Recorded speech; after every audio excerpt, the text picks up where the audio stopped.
Vous courez après des ombres qui s'éloignent dès que vous tendez la main.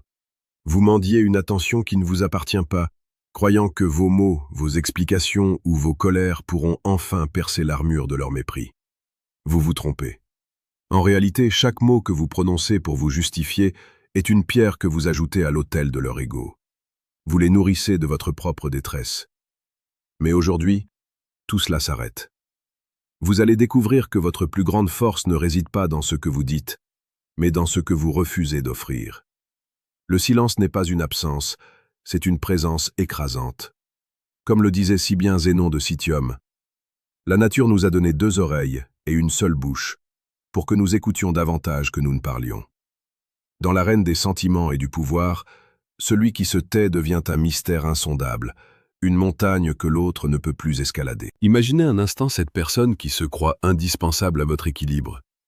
Elle attend vos messages, elle anticipe vos reproches, elle se délecte de vos tentatives désespérées de reconnexion.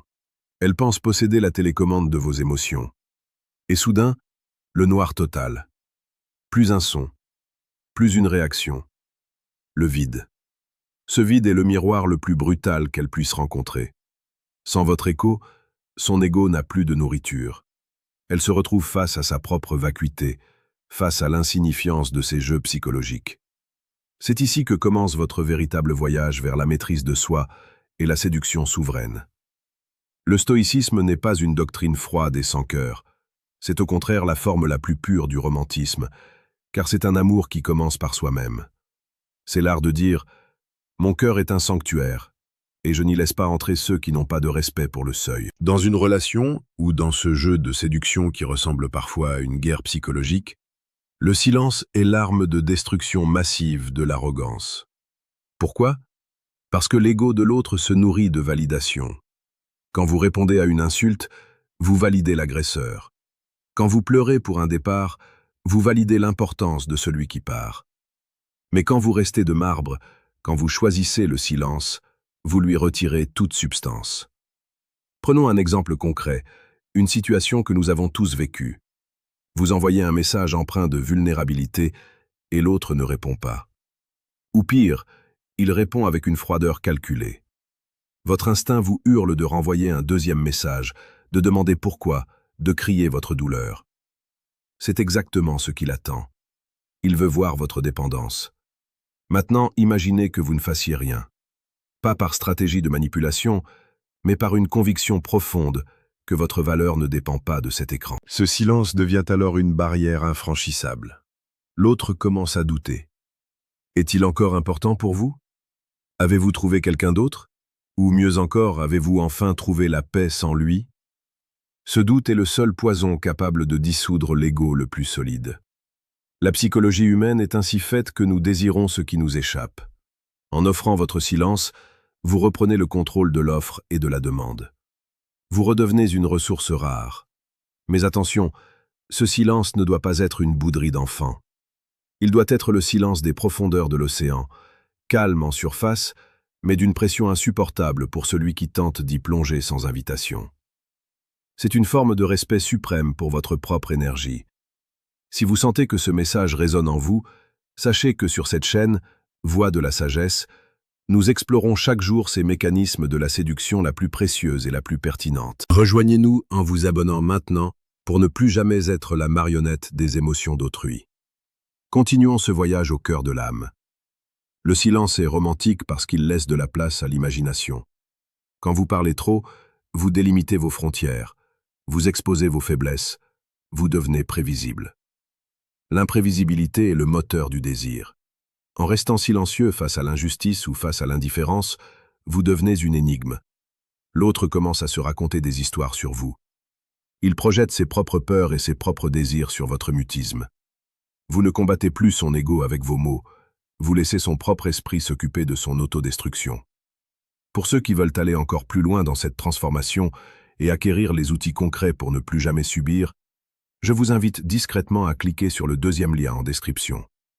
Vous y trouverez le manuel brutal du séducteur stoïque. C'est un guide conçu pour ceux qui sont prêts à briser les chaînes de la dépendance affective et à devenir le maître de leur propre destin. Ce n'est pas pour tout le monde, seulement pour ceux qui acceptent la vérité brutale du silence. Voyez-vous, La plupart des gens sont terrifiés par le silence. Ils comblent le vide par du bruit, par des réseaux sociaux, par des conversations futiles. Ils ont peur de ce qu'ils pourraient entendre s'ils s'arrêtaient de parler. En maîtrisant le silence, vous montrez que vous n'avez pas peur de vous-même. C'est la preuve ultime d'une confiance en soi inébranlable. Dans une pièce remplie de gens qui hurlent pour être remarqués, celui qui reste assis dans un coin, observant calmement avec un léger sourire, est celui qui possède tout le pouvoir. Les gens sont attirés par cette force tranquille comme des papillons par une flamme. Dans vos interactions quotidiennes, apprenez à laisser des blancs dans la conversation. Ne vous précipitez pas pour rassurer l'autre. Laissez-le nager dans l'inconfort de son propre silence. C'est dans ces instants de vide que les masques tombent. L'ego de l'autre, incapable de supporter l'absence de réaction, finira par se dévoiler, par faire une erreur, ou par s'effondrer pour chercher votre approbation. C'est là que vous gagnez. Non pas pour écraser l'autre, mais pour restaurer l'équilibre. Pour montrer que vous êtes un être souverain qui ne peut être acheté par de simples mots ou manipulé par de petits jeux. Rappelez-vous que chaque fois que vous réagissez de manière impulsive, vous donnez une partie de votre âme. Vous donnez votre pouvoir à celui qui vous a provoqué. Le stoïcien sait que l'offense ne réside pas dans l'acte de l'autre, mais dans l'interprétation qu'il en fait. Si vous décidez que son mépris n'a aucun impact sur vous, alors il n'existe pas. Votre silence est la matérialisation physique de cette décision. C'est une muraille de Chine entre votre paix intérieure et le chaos extérieur. Il est temps de comprendre que votre cœur est un trésor, pas une marchandise de foire. On ne le donne pas à celui qui ne sait pas se taire pour l'écouter battre. En choisissant le silence stoïque, vous filtrez naturellement les personnes toxiques de votre vie. Celles qui ont besoin de drama, de cris et de validation constante s'éloigneront, car elles ne trouveront rien à se mettre sous la dent chez vous. Elles iront chercher d'autres victimes plus bavardes, plus fragiles. Et celles qui resteront seront celles qui sont capables de respecter votre profondeur. N'oubliez jamais que vous êtes le narrateur de votre propre histoire. Si vous voulez que cette histoire soit empreinte de dignité, de force et d'une aura irrésistible, faites du silence votre allié le plus fidèle. C'est une pratique difficile, exigeante, qui demande de dompter cet ego qui, en vous aussi, veut crier sa vérité. Mais la récompense est immense. Vous ressentirez une liberté que peu de gens connaissent, celle de ne plus rien avoir à prouver. Sur Voie de la sagesse, nous vous accompagnons chaque jour pour affiner cette posture, pour faire de vous des hommes et des femmes d'influence réelle, basés sur la solidité du caractère plutôt que sur le volume de la voix. N'hésitez pas à partager en commentaire une situation où votre silence a été plus puissant que vos mots. Nous lisons chaque témoignage avec une attention profonde. Le silence brise l'ego car l'ego a besoin d'un adversaire pour exister. Si vous refusez le combat, l'ego de l'autre boxe contre le vent. Il s'épuise, il s'essouffle, et finalement il s'incline. Soyez ce vent. Soyez cet espace vide et vaste que personne ne peut emprisonner. Soyez stoïque, soyez grand, et laissez le monde se demander comment vous avez fait pour devenir si intouchable. Votre silence est votre signature, la marque des rois et des reines de leur propre vie. Le voyage ne fait que commencer, et la tranquillité est votre destination. Aimeriez-vous que je développe davantage un aspect spécifique de cette psychologie du silence, comme son application dans une première rencontre ou lors d'une rupture difficile ?